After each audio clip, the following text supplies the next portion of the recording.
Welcome to another ThemeMountain video tutorial. This is part 1 of the Avalanche slider, and in this tutorial I'm going to show you how to set it up, add a few images, and go through some basic settings of the slider. If you're interested in how to add video slides, background video slides, and captions, please have a look at the other video tutorials for the Avalanche slider. So for illustrative purposes, I've gone ahead and I've inserted a section block already. And I'm then going to go ahead and add a slider. Now when you insert the slider, you'll be presented with some global options for the slider, such as the slider type, width, height, scaling options, and so forth.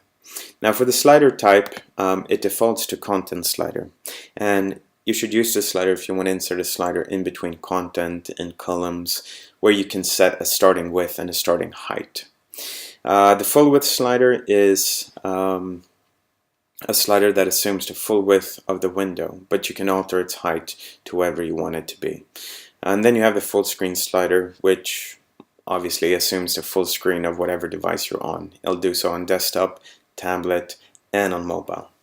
Now we're going to go ahead and start with the full width slider, so I'm going to go ahead and select that.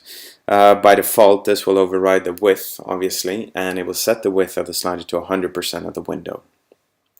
Height, I'm going to leave it to regular for the time being, that's the default, but we can obviously alter it to assume the window height or set a custom value.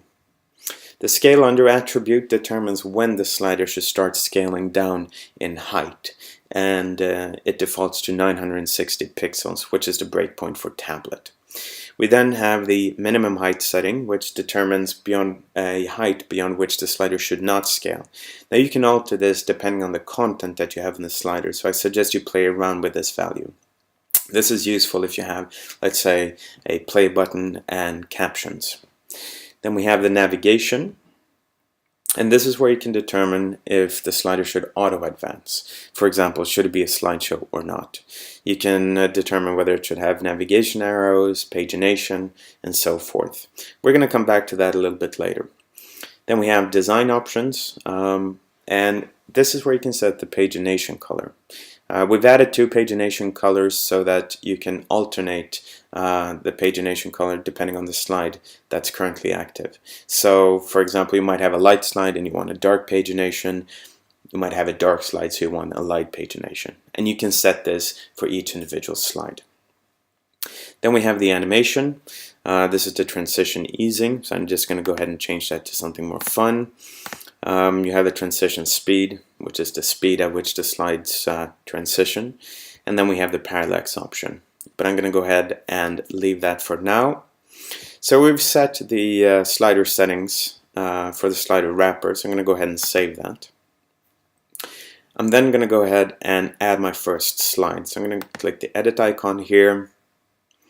Now I'm going to leave the slide title as is. I'm going to leave the slide type as well on image. As I mentioned before, we'll go through the background videos and video slides later on. The force fit attribute, what this does is that it scales the slide to always fit its parent wrapper. So obviously some cropping will occur. This is useful because when you scale down the slider, you'll always make sure that the image will scale to fit the slider.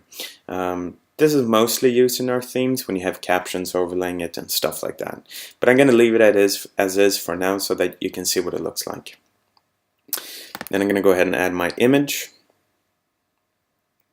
I'm just going to go ahead and select one here. As you can see, the width and height of the image that I'm selecting is 2500 by 1667 pixels.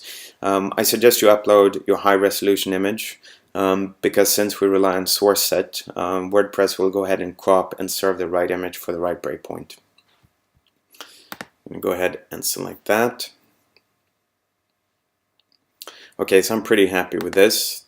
Design options, I'm not going to do very much. I'm going to leave the overlay background color as well.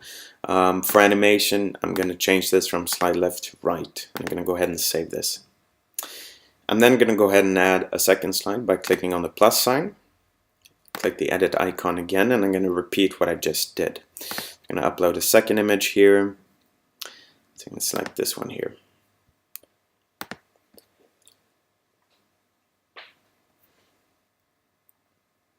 Now the difference here is that just to show you, I'm going to reduce the overlay to 0 opacity here, so we don't see it. I'm also going to change the animation here from top to bottom. I'm going to go ahead and save that as well. And then I'm going to add my third and last slide. The difference in the third slide is that I'm going to go ahead and add a portrait image, and I do not want this image to scale to the parent container. So I'm going to deselect Enable Force Fit, and then I'm going to go ahead and select my portrait image here. Now obviously what this means is that the portrait image is going to be centered in the parent wrapper, and so it means that we're going to have space on the left and on the right of the slide. So you might want to choose an image for which you could set a background color for the slide. So I'm going to go ahead and do that just to show you. So I have a purple here that corresponds to the image. I'm going to go to Design Options, change the slide background color. I'm going to reduce the overlay because we don't really have a caption at this time. And I'm going to go ahead and change the animation as well. I'm going to choose Scale Out just as an example. Alright, so we've created our slider here. We have 3 slides, and I'm going to go ahead and publish this.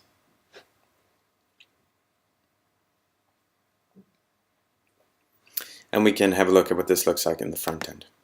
So there we go. We have a slider that spans full width, and we have, obviously as we can see here, we have an overlay here. That's why the image is darkened. We can see the different animations here from image to image. As we can see here, this image isn't scaled, it's contained within the parent wrapper, and we've added a background color to the slide. So that looks pretty good. And as you'll notice, as you scale this down, the slider will start scaling down after 960 pixels.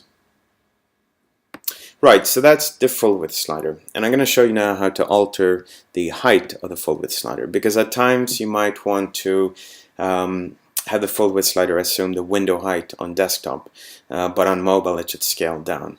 So we go back to the slider wrapper. We're going to go ahead and change the height to window height, and go ahead and save this and update.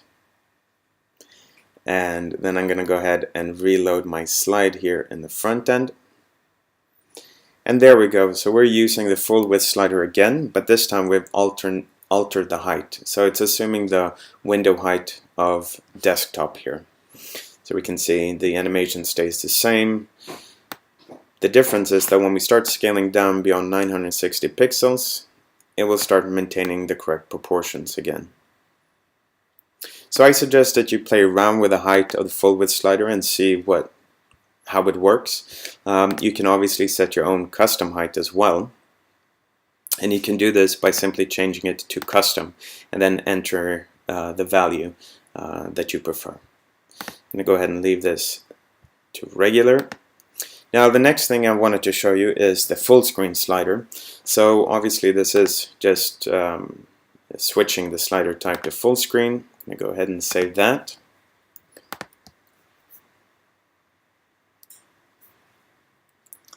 And we can go to the front end. So here we have our full screen slider. Now it pretty much looks like the full width, but the difference is that when you scale it, it will always maintain the height of the window, even on tablet and even on mobile. So that's the full screen slider.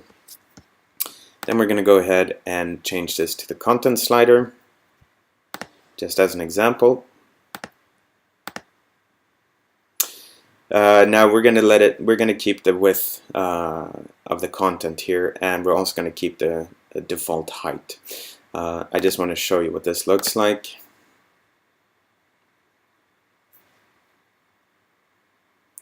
So I'm going to go ahead and check the front end. So here we go, this is the content slider. Obviously you can play around with the width and the height, and it will use the width and the height to scale the slider proportionally. So this looks pretty much the same, but it's contained to the content area.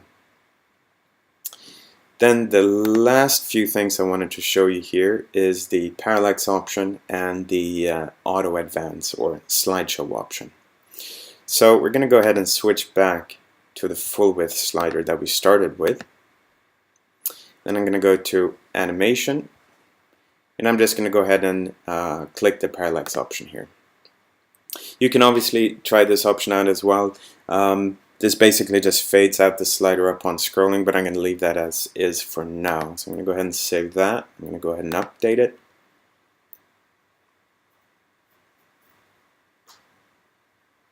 And we can see what it looks like in the front end. So here we have our full width slider again. The only difference now is that when we scroll, we can see that the parallax effect is working. Right, and then the last thing I wanted to show you here is the auto advance feature. So we're going to go back to our full width slider here. Go ahead and edit the wrapper again. We're going to go to navigation. We're going to select the auto advance feature here. Now when you do this, you're presented with the auto advance interval. So basically you can choose how often it should, or how often.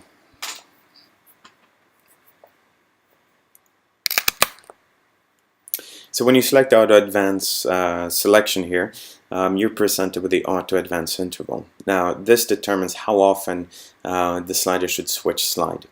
You can also choose whether it should pause upon hover, and you can also choose to show or hide the progress bar. So just as an example, I'm going to go ahead and select progress bar, but I'm going to make sure that it does not pause on hover.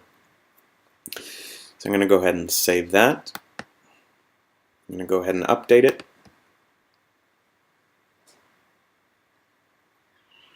I'm going to reload the front end here. And here we go. So we've created a slideshow that auto advances with the parallax, and you can obviously override it simply by using the arrows or as well the keyboard navigation. And that's pretty much all for this tutorial. Stay tuned for other tutorials that discusses how to add a video slide, background video slide, and how to add captions.